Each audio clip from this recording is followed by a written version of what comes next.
Hello friends, જય શ્રી કૃષ્ણ. સ્વાગત છે તમારું માય કિચનમાં. આજે આપણે બનાવીશું Valentine day special chocolate hamper, જે માર્કેટ જેવી જ બનશે અને એકદમ ઓછા ખર્ચમાં તૈયાર થશે. તો ચલો બનાવવાની શરૂઆત કરીએ. ચોકલેટ હેમ્પર બનાવવા માટે આપણે 2 કમ્પાઉન્ડ જોઈશે, મિલ્ક કમ્પાઉન્ડ અને ડાર્ક કમ્પાઉન્ડ. બંને કમ્પાઉન્ડ આપણે 100 ગ્રામ લઈશું. તેને ફાઇનલી ચોપ કરી લેશું. જો આ રીતે બેઉ કટ કરી લેવાના છે આપણે કમ્પાઉન્ડ.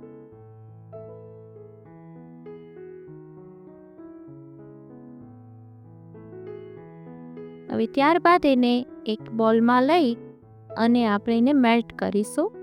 આને તમે માઇક્રોવેવમાં પણ મેલ્ટ કરી શકો છો અને ડબલ બોઇલિંગથી પણ મેલ્ટ કરી શકો છો. તમારે મેલ્ટિંગની રેસીપી જોવી હોય તો મેં અગાઉની ચોકલેટની રેસીપીમાં આપેલી છે. હવે એક આપણે આ ટાઈપનું મોલ્ડ લઈશું. ત્યારબાદ આપણે જેમ્સ લઈશું અને જેમ્સથી તેમાં લેટર બનાવીશું.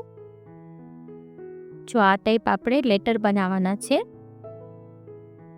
જ્યારે પણ તમે ચોકલેટ બનાવો ત્યારે મોલ્ડને પહેલાં ટીશ્યુથી એકદમ ક્લીન કરી લેવાનું, જેનાથી ચોકલેટની શાઇન બહુ સરસ આવશે. જો આ રીતે મેં જેમ્સથી લેટર બનાવ્યા છે.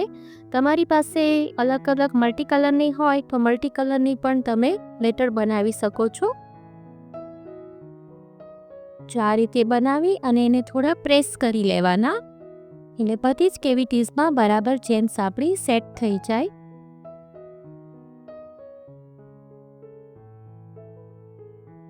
તમારે બીજી ચોકલેટની રેસીપી જોવી હોય તો હું કમેન્ટ બોક્સ અને ડિસ્ક્રિપ્શન બોક્સ બેમાં તેની લિંક આપી દઈશ. હવે જો આપણે જે ચોકલેટ મેલ્ટ કરી છે તેને એના ઉપર પોર કરી દેવાની છે.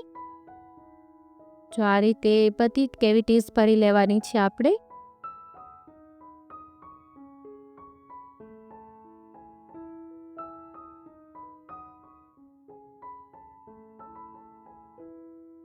જો આ રીતે બધી ચોકલેટ આપણે સ્પ્રેડ કરી દઈશું.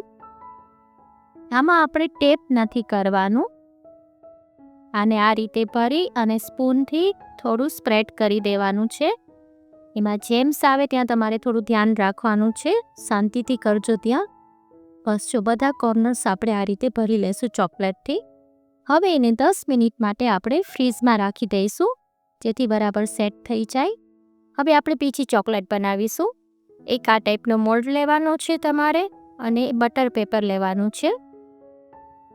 હવે મોલ્ડને બટર પેપર ઉપર રાખી દઈશું. પછી જે આપણે ચોકલેટ મેલ્ટ કરેલી છે તેને એમાં પાથરી દેવાની છે. આનું તમારે થોડું થીન લેયર કરવાનું છે. આ રીતે બધી જગ્યાએ પાથરીને બધા જ આખા પૂરા મોલ્ડમાં ચોકલેટ્સ આવી જવી જોઈએ. આ રીતે બધી જ આપણે પાથરી દઈશું. ત્યારબાદ એને આ રીતે ઉલટું કરી દેવાનું છે. આપણે બટર પેપર ઉપર જે એક્સ્ટ્રા ચોકલેટ છે તે આવી જશે અને આ જે એક્સ્ટ્રા ચોકલેટ છે તે સુકાઈ જશે, એટલે પાછું તેને આપણે રીયુઝ કરી શકશું. બસ જો આ રીતે થઈ ગયું. હવે આપણે મમરા લેવાના છે. મમરાને મેં ડ્રાય રોસ્ટ કરી લીધા છે. હવે આ જે ચોકલેટ મોલ્ડ છે એના ઉપર આપણે બધા મમરા પાથરી દઈશું. પૂરું એક લેયર કરી દઈશું અને પછી એને આ રીતે સ્પૂનથી થોડું પ્રેસ કરી દઈશું, જેથી મમરા સરસ સેટ થઈ જાય. પાછી ઉપર આપણે મેલ્ટ ચોકલેટ પાથરશું. હવે પૂરું મોલ્ડ આપણે કવર કરી લેવાનું છે. મમરા દેખાવા ના જોઈએ એ રીતે બધું જ ચોકલેટથી એને કવર કરી લેવાનું છે.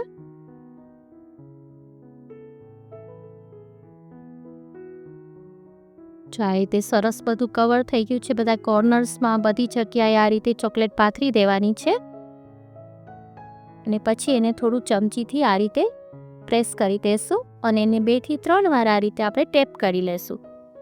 હવે આને પણ આપણે ફ્રીઝમાં સેટ થવા રાખી દઈએ. હવે ત્રીજી ચોકલેટ બનાવીશું. આ રીતે આપણે એક મોલ્ડ મેં લીધું છે. પછી જે વ્હાઈટ ચોકલેટ આવે છે એનું કમ્પાઉન્ડ મેં 100 ગ્રામ લીધું છે. એમાં પિંક ફૂડ કલર યુઝ કર્યો છે. પિંક ફૂડ કલર એડ કરી દેવાનો છે તમારે. પછી એને પણ આપણે આ મોલ્ડમાં પાથરી દઈશું.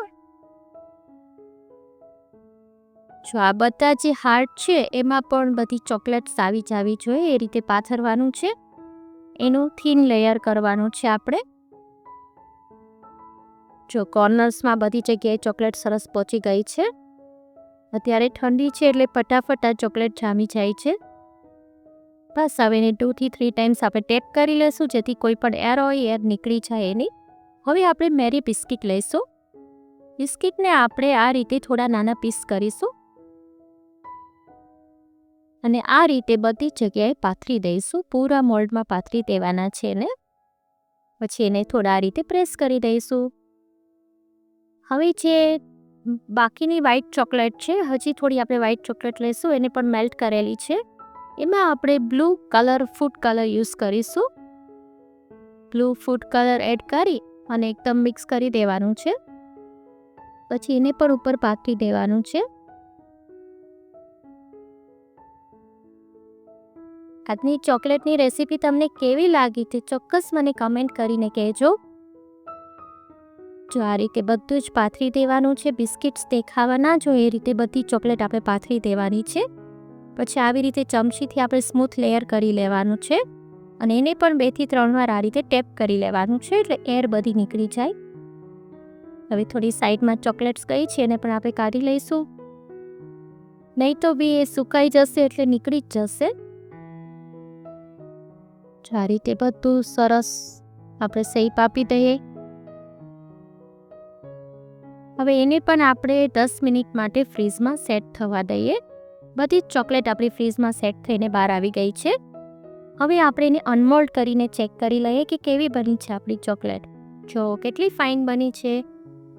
જોતાં જ ખાવાનું મન થઈ જાય એવી બની છે ને. બહુ ઇઝી છે. ચોક્કસ ટ્રાય કરજો. એ મને કમેન્ટ કરીને ચોક્કસ કહેજો કે તમને આજની રેસીપી કેવી લાગી. તમને ચોકલેટની રેસીપી ગમે છે કે નહીં મને ચોક્કસ કહેજો. જો હું તમને નજીકથી દેખાડી દઉં કેવી લાગે છે. જો કેટલી મસ્ત બની છે.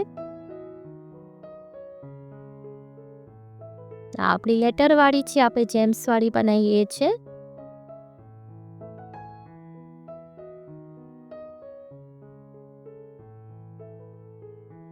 જો તમને આજની મારી રેસીપી ગમે તો મારી ચેનલને લાઈક કરજો, તમારા ફ્રેન્ડ સર્કલમાં શેર કરજો અને મારી ચેનલને સબસ્ક્રાઈબ કરી દેજો અને બાજુમાં આવેલા બેલ આઇકનને પ્રેસ કરી દેજો.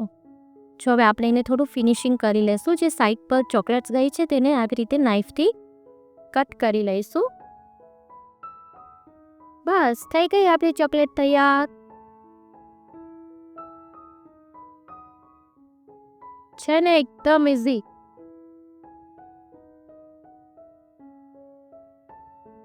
ફરી મળીશું એક નવી જ રેસીપી સાથે. Till then bye by.